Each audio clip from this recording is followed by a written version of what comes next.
concours, en fait, au départ, on l'a organisé pour récompenser la profession parce que c'était assez dingue en France. On récompense à peu près tout et n'importe quoi. Et on ne récompensait pas la photographie. Moi, j'ai jamais compris ça. La photographie, ça existe depuis plus de 150 ans. La photographie a été inventée en France, développée en France. On a eu les plus grandes agences photographiques dans le domaine de la presse. En 2009, Pascal Kitmel nous a contacté, Nikon, pour nous présenter son projet, qu'on a trouvé assez gonflé, mais auquel on a cru. Ce qui nous a beaucoup séduit, c'est la diversité en fait, des prix.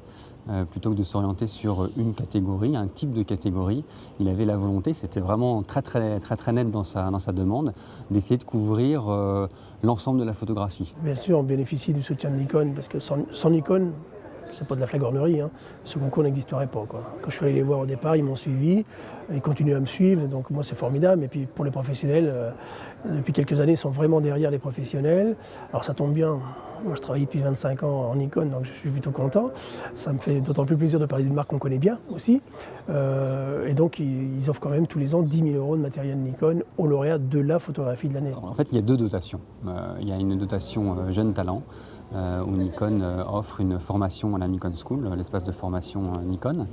Et puis la dotation qui concerne la photographie des photographies de l'année, le Grand Prix, où Nikon remet une dotation matérielle d'une valeur de 10 000 €. Et c'est vrai que le D4 étant disponible, bien évidemment, on s'est orienté sur le D4 et donc on va remettre aux photographes lauréats un D4, un 24-70 et un 70-200. Et ça nous paraissait normal qu'on positionne la dotation au niveau des photographes. Donc le lauréat 2012 de la photographie de l'année est décerné à Rémi Hochely. Rémi a eu ce prix et c'est pour nous une très grande satisfaction. Je pense que c'est un honneur quelque part de récupérer ce prix malheureusement à sa place. C'est un peu difficile pour nous de récupérer les prix qui lui étaient destinés. À chaque fois, on tient à y aller tous ensemble pour se soutenir et par solidarité, et je pense que c'est ce qu'il aurait aimé. C'est important que la photographie soit reconnue, et justement le fait qu'il y ait des prix qui récompensent le travail d'un photographe, ça permet aux photographes d'être connus, d'avoir des commandes derrière, de magazines, et aussi de pouvoir financer d'autres reportages avec les prix photos, ou que ce soit du matériel ou sous forme d'argent. Donc à partir de 14 h, on projette les images de 3 finalistes par catégorie.